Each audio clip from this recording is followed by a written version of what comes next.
سرزمین حجاز کی تاریخ ہزاروں سال پرانی ہے۔ یہاں کئی تاریخی مقامات کے آثار اب بھی موجود ہیں۔ بچپن میں ایک کہانی سن رکھی تھی کہ عباسی خلیفہ ہارون رشید کی اہلیہ ملکہ زبیدہ نے دریائے دجلہ سے نہر نکال کر مکہ مکرمہ تک لائیں۔ بات یہ ہے کہ لوگ نہر زبیدہ اور درب زبیدہ کو گڈ مڈ کر دیتے ہیں۔ حاجیوں کے لیے پانی کی فراہمی کے لیے مکہ مکرمہ کے قریب وادی نعمان سے نہر نکالی گئی، تاہم ملکہ زبیدہ نے بغداد سے مکہ مکرمہ تک حاجیوں کے قافلوں کے لیے جو گزرگاہ بنائی اسے درب زبیدہ کہا جاتا ہے۔ نہر زبیدہ 1200 برس تک مشاعر مقدسہ اور مکہ مکرمہ میں پانی کی فراہمی کا بہت بڑا ذریعہ رہی۔ آج کے دور میں ماہر آرکیٹیکٹ اور انجینئرز حیران ہیں کہ صدیوں پہلے فراہمی آب کے اس عظیم الشان منصوبے کو کیسے تکمیل تک پہنچایا گیا۔ نہر زبیدہ کا منصوبہ اس وقت کے ماہرین نے 10 سال کے عرصے میں مکمل کیا۔ اس کی کل لمبائی 38 کلومیٹر ہے۔ ایک اندازے کے مطابق منصوبے پر 170 ملین دینار لاگت آئی۔ آج اس کا حساب لگایا جائے تو ایک دینار 10 گرام سونے کے برابر ہوگا، جو بہت بڑی رقم بنتی ہے۔ نہر زبیدہ صدیوں تک مکہ مکرمہ اور مشاعر مقدسہ میں حاجیوں کو پانی کی ضروریات کو پورا کرتی رہی۔ یہ نہر 1950 تک چلتی رہی، بعد ازاں پمپوں کے ذریعے پانی کھینچے جانے کے باعث خشک ہو کر بند ہو گئی۔ آج بھی اس کا ایک بڑا حصہ محفوظ حالت میں ہے۔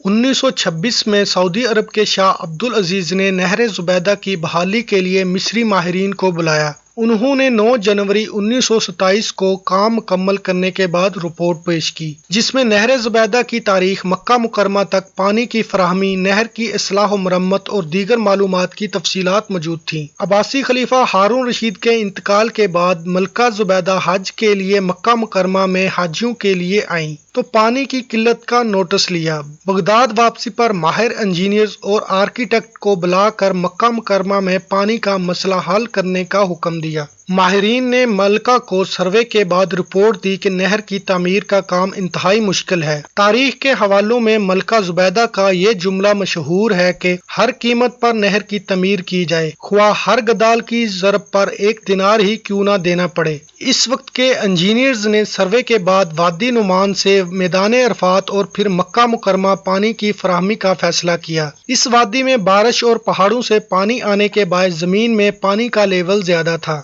میدان عرفات سے 10 کلومیٹر مشرق میں طائف کی طرف جبل کرا کے دامن میں وادی نعمان واقع ہے۔ یہاں زمین میں پانی کی سطح خاصی بلند ہے۔ اس علاقے میں بارش کا سلسلہ بھی جاری رہتا ہے۔ مصری ماہرین کی رپورٹ کے مطابق وادی نعمان سے پانی پہلے عرفات لے جایا گیا۔ اس کے لیے ڈھلوان کی شکل میں پختہ انڈر گراؤنڈ واٹر چینل بنایا گیا تاکہ پانی خود بخود بہتا ہوا جائے۔ پانی کا لیول یکساں رکھنے کے لیے کہیں یہ چینل نہر زمین سے اوپر ہے اور کہیں زمین سے نیچے ہے۔ چینل کو پتھر اور چونے کی مدد سے پختہ کیا گیا تاکہ زمین سے حاصل ہونے والا پانی دوبارہ جذب نہ ہو جائے، یعنی پوری نہر زبیدہ کو خواہ وہ زمین کے اوپر ہے یا اندر، پتھروں کو چونے سے جوڑ کر پلاسٹر کیا گیا۔ نہر زبیدہ کو وادی نعمان سے پہلے میدان عرفات، مزدلفہ اور پھر مکہ مکرمہ تک ایک ڈھلوان کی صورت میں لایا گیا۔ آج عقل دنگ رہ جاتی ہے کہ اس وقت کس طرح یہ کام انجام دیا گیا۔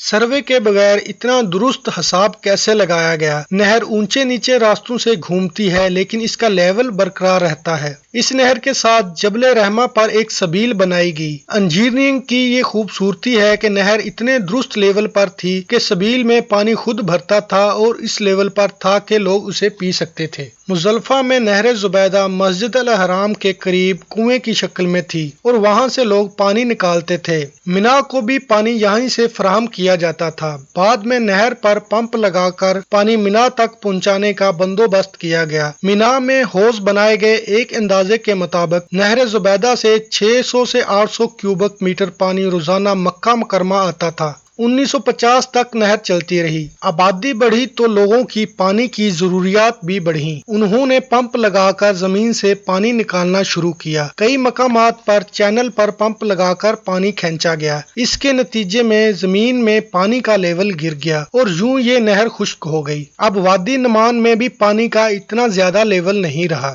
نہر زبیدہ کے تاریخی ورثے کی تحفظ اور بحالی کے لیے مکہ مکرمہ میونسپلٹی نے کام شروع کر رکھا ہے۔ اس سے پہلے شاہ عبداللہ نے نہر زبیدہ کی بحالی کے لیے کنگ عبدالعزیز یونیورسٹی جدہ کے پروفیسر محمد سراج کو پروجیکٹ کا سربراہ مقرر کیا تھا۔ معروف پاکستانی آرکیٹیکٹ سلیم بخاری نے نہر کی بحالی کے لیے سروے کیا اور ایک دستاویزی فلم تیار کی۔ رپورٹ میں تاریخی حوالوں سے بتایا گیا کہ ملکہ زبیدہ نے نہر کی تعمیر کا کام شروع کیا تھا، لیکن اسے مکہ مکرمہ تک نہیں لایا جا سکا تھا۔ نہر مکہ مکرمہ کے علاقے عزیزیہ تک جاتی تھی، جہاں ایک بہت بڑا حوض بنایا گیا تھا جو حوض زبیدہ کے نام سے معروف تھا۔ اس سے پانی بھر کر مکہ مکرمہ لے جایا جاتا تھا۔